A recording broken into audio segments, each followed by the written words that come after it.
Hello ஷோல், welcome to Eden aquatics. இன்றைக்கி நம்ம பார்த்தீங்கன்னா எம்பர் டெட்ரா பற்றி தான் ஒரு கேர் வீடியோ பார்க்க போகிறோம். ஸோ அது எப்படி நம்ம வந்து கேர் பண்ணுறது, அதுக்கு எப்படி ஃபுட்டு கொடுக்குறது, அதுக்கு என்ன மாதிரி டேங்க் செட்டப்பு அண்ட் நம்ம அதை எப்படி வச்சுக்கணுன்றதை நம்ம இந்த வீடியோவில் பார்க்க போகிறோம்.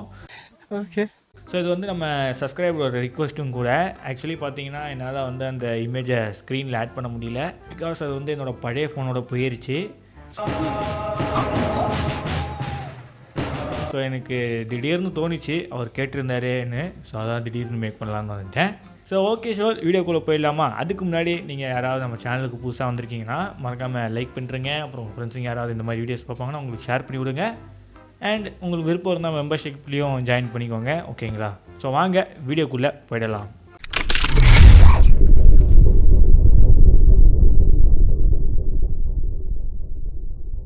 எம்பர் டெட்ரா. ஸோ எம்பர் டெட்ரா பார்த்தீங்கன்னா native to Brazil.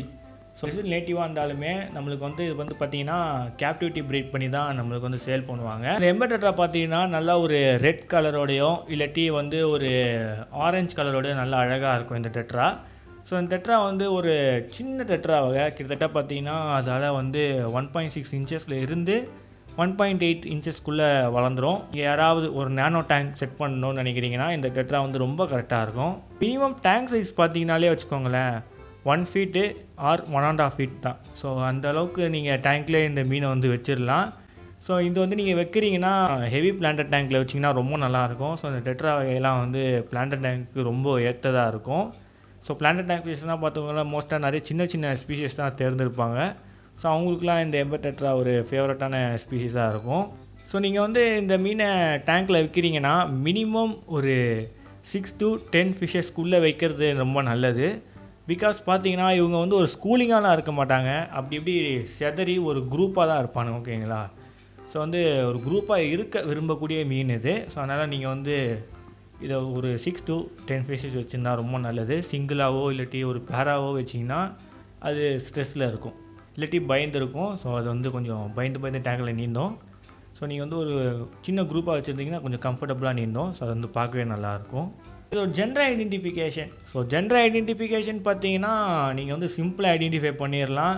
So but நீங்கள் சிம்பிளாக ஐடென்டிஃபை பண்ணோன்னா இது வந்து நல்லா மெச்சூர் ஸ்டேஜ் அடையணும். அப்போ தான் நீங்கள் வந்து ஜெண்டர் ஐடென்டிஃபிகேஷன் பண்ணணும். மெச்சூர் ஸ்டேஜ் அடையாமல் நீங்கள் வந்து ஜெண்டர் ஐடென்டிஃபிகேஷன் பண்ணுறது தவறு, ஓகேங்களா? அப்படி வச்சு கண்டுபிடிக்க முடியாது. மெச்சூர் ஸ்டேஜில் வச்சு அவங்களால கண்டுபிடிக்க முடியும். ஸோ மெச்சூர் ஸ்டேஜில் பார்த்தீங்கன்னா மெயில் வந்து ஸ்லிம்மாக இருக்கும், ஃபீமேல் வந்து நல்லா கொஞ்சம் குண்டாக இருக்கும், அதுமாரி கொஞ்சம் ரவுண்டாக இருக்கும். இது எப்படி ப்ரோ பார்க்குறதுன்னு பார்த்தீங்கன்னா நீங்கள் வந்து டாப் வியூலேருந்து பாருங்கள். ஸோ டாப் வியூலேருந்து பார்க்கும்போது மெயிலெலாம் நல்லா ஸ்லிம்மாக இருக்கும், ஃபீமேல்லாம் கொஞ்சம் மெயிலோட கொஞ்சம் குண்டாக இருக்கிற மாதிரி இருக்கும். இல்லை குண்டாக இருக்கும். ஸோ அதை வச்சு நீங்கள் வந்து மெயில் எது ஃபீமேல் எதுன்றதை தெரிஞ்சுக்கலாம். இதோட டயட். ஸோ டயட் பார்த்தீங்கன்னா நீங்கள் வந்து சின்ன சின்ன மைக்ரோ பெல்லட்ஸ் இருக்கும் பாருங்கள், அதை கொடுக்கலாம். அண்ட் பெஸ்ட்டு பார்த்தீங்கன்னா ஃப்ளேக்ஸ்க்கு போக தான் நான் சொல்லுவேன். பிகாஸ் வந்து ஃப்ளேக்ஸ் ரொம்ப ஈஸியாக இருக்கும் அது உங்களுக்கு சாப்பிட, அதனால் வந்து ஃப்ளேக்ஸ்க்கு போங்க. ஸோ அதுக்கப்புறம் நீங்கள் வந்து ஏதாவது லைவ் ஃபுட் ஃபீட் பண்ணணும்னு நினைக்கிறீங்க, லைவ் விட ஃப்ரோசன் ஃபீட் பண்ணணும்னு நினைக்கிறீங்கன்னா பிரெயின் ஸ்ட்ரீமை சூஸ் பண்ணலாம், ஆர்டிமியா. இல்லாட்டி வந்து நீங்கள் டாஃபினியா சூஸ் பண்ணலாம், ஓகேங்களா? அதுக்கப்புறம் நீங்கள் மைக்ரோ வேர்ம்ஸ் இருக்குது, கிரிண்டல் வேர்ம்ஸ்னு சொல்லுவாங்க. ஸோ அதை கூட நீங்கள் வந்து ஃபீட் பண்ணலாம். ஸோ இந்த மீனை நீங்கள் வளர்க்கணும்னு நினச்சிங்கன்னா உங்களுக்கு வாட்டர் பேராமீட்டரும் தெரிஞ்சுக்கணும். ஸோ அதையும் நம்ம பார்த்துடலாம். முதல்ல பிஹெச் லெவல் பார்த்தீங்கன்னா நீங்கள் வந்து 6.5லேருந்து 7.5க்குள்ளே மெயின்டைன் பண்ணுங்கள். ஸோ இது வந்து பார்த்தீங்கன்னா ஒரு சாஃப்ட் அசிட்டிக்கும் டு மாடரேட் ஹாட் வாட்டருக்கான கரெக்டான பிஹெச் லெவல் ரெண்டுமே அந்த மீனுக்கான ஓகே தான். பட் நீங்கள் வந்து சாஃப்ட் அசிட்டிக் மெயின்டைன் பண்ணிங்கன்னா ரொம்ப நல்லாயிருக்கும். டெம்பரேச்சர் பார்த்தீங்கன்னா 23 செல்சியஸில் இருந்து 28 செல்சியஸ்க்குள்ளே மெயின்டைன் பண்ணுங்கள். டிடிஎஸ் லெவல் பார்த்தீங்கன்னா நீங்கள் வந்து 50 ppmலேருந்து 150 ppmக்குள்ளே மெயின்டைன் பண்ணுங்கள். இதுக்கான டேங்க் மேட்ச் ஏதாவது ஆட் பண்ணலாமா ப்ரோ அப்படின்னு நீங்கள் கேட்டிங்கன்னா மற்ற ஸ்மாலர் ஸ்பீஷஸை நீங்கள் வந்து ஆட் பண்ணலாம். ஸோ இதோட டேங்க் மேட்ச் பார்த்தீங்கன்னா நீங்கள் வந்து மற்ற டெட்ரா வெரைட்டிஸை ஆட் பண்ணலாம். So neon tetra, cardinal tetra, அந்த மாதிரி மற்ற டெட்ரா வெரைட்டிஸை நீங்கள் ஆட் பண்ணலாம். அதுக்கப்புறம் வந்து டெட்ரா வெரைட்டிஸ் மட்டும் வேண்டாம், வேறு ஏதாவது வெரைட்டிஸ் சின்ன பீஸ் ஏதாவது கேட்டிங்கன்னா ராஸ்போரா இருக்குது. என்னோடய ரெக்கமெண்ட் பார்த்தீங்கன்னா கபூட்டாய் ராஸ்போராவை நீங்கள் வந்து சூஸ் பண்ணலாம். ஸோ அது வந்து ரொம்ப சின்னதாக க்ரீனாக இருக்கும், அதை நீங்கள் ஆட் பண்ணலாம். இல்லாட்டி நீங்கள் வந்து டேனியோஸை சூஸ் பண்ணலாம். ஸோ டேனியோஸை ஒரு டேங்க் மேட்சாக நீங்கள் வச்சுக்கலாம்.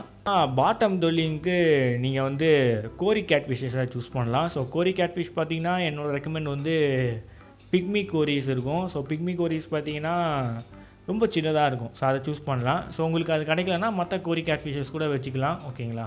ஸோ அதுங்க வந்து பீஸ்ஃபுல்லாக தான் இருக்கும். அண்ட் ஆல்கே ஐட்டன்னு பார்த்தீங்கன்னா ஓட்டோ கேட் ஃபிஷ் இல்லாட்டி ஓட்டோ சினிகுலாஸ்ன்னு சொல்லக்கூடிய அந்த கேட் ஃபிஷஸ் தான். ஸோ அதை நீங்கள் வந்து வச்சுக்கலாம். அண்ட் நீங்கள் வந்து ஏதாவது லைபர்ஸை வைக்கணும்னு நினச்சிங்கன்னா மாலி பிளாட்டிஸை விடலாம். பட் அது கொஞ்சம் ரொம்ப பெருசாக இருக்கும். ஸோ சின்ன லைபர் ஏதாவது கூட வைக்கணும்னு நினச்சிங்கன்னா நீங்கள் வந்து கப்பீஸை சூஸ் பண்ணலாம். ஸோ எண்ட்லெஸ்லாம் பார்த்தீங்கன்னா இன்னும் கொஞ்சம் சின்னதாக இருக்கும். ஓகேங்களா? அண்டு ஸ்ட்ரிம்ஸு ஆல்கே ஐட்டிங்க்கு ஸ்ட்ரிம்ஸை நீங்கள் வச்சுக்கலாம். ஸோ ஸ்ட்ரிம்ஸ் பார்த்தீங்கன்னா சாப்பிடுமா ப்ரோ அப்படின்னு நீங்கள் கேட்டிங்கன்னா ஸ்ட்ரிம்ஸ் இது வந்து சாப்பிடாது. பட் ஸ்ட்ரிம்ஸோட குட்டிங்களை இது வந்து சாப்பிடும். ஓகேங்களா? ஸோ பட் குட்டிங்க மோஸ்ட்டாக நீங்கள் பிளான்டட் டேங்க் அதுவும் ஹெவி பிளான்டட் டேங்க்லாம் வச்சுக்கிட்டிங்கன்னா அந்த குட்டிங்க கேப்லலாம் போய் எஸ்கேப் ஆகி வளர்ந்து வந்துடும். ஸோ ஸ்ட்ரிம்ஸ் வந்து குட்டி ஃபுல்லாக சாப்பிட்ருமான்னு கேட்டிங்கன்னா அப்படிலாம் கிடையாது. ஹெவி பிளான்டட் டேங்க் அந்த மாதிரி நீங்கள் செட்டப் பண்ணுறதுனா நீங்கள் அப்படி பயப்பட தேவையில்லை. ஸ்ட்ரிம்ஸ் குட்டிங்கெலாம் போய் நல்லாவே ஒழிஞ்சிக்கோங்க. ஸோ இந்த மீனை நீ எப்படி வளர்க்கணும், ஸோ இதை எப்படி மெயின்டைன் பண்ணணும், இதோட டேங்க் செட்டப் எப்படின்றது அண்டு இதோட வாட்டர் பேராமீட்டர்ஸ் எப்படின்றது உங்களுக்கு ஓரளவுக்கு தெரிஞ்சிருக்கலாம். ஸோ இந்த மீனை நீங்கள் வாங்கி உங்கள் டேங்க்கில் ஆட் பண்ண போகிறீங்கன்னா நல்லா டேங்கில் சைக்கிள் ஆகிருக்கிறான்றதை பார்த்துட்டு ஆட் பண்ணுங்கள். பிகாஸ் பார்த்தீங்கன்னா இதை வாட்டர் பேராமீட்டர்ஸில் நீங்கள் வந்து நைட்ரைட்டை வந்து NO3 வந்து நீங்கள் 20 ppmக்குள்ளே தான் வைக்கணும். ஓகேங்களா? 20 ppm மேலே போகாதீங்க. அவ்வளோதான். ஸோ இந்த வீடியோ உங்களுக்கு பிடிச்சிருக்குன்னு நினைக்கிறேன். ஸோ மறக்காம நம்ம சேனலுக்கு லைக் ஷேர் சப்ஸ்கிரைப் பண்ணுறீங்க. And see you next video. Bye bye, Shol.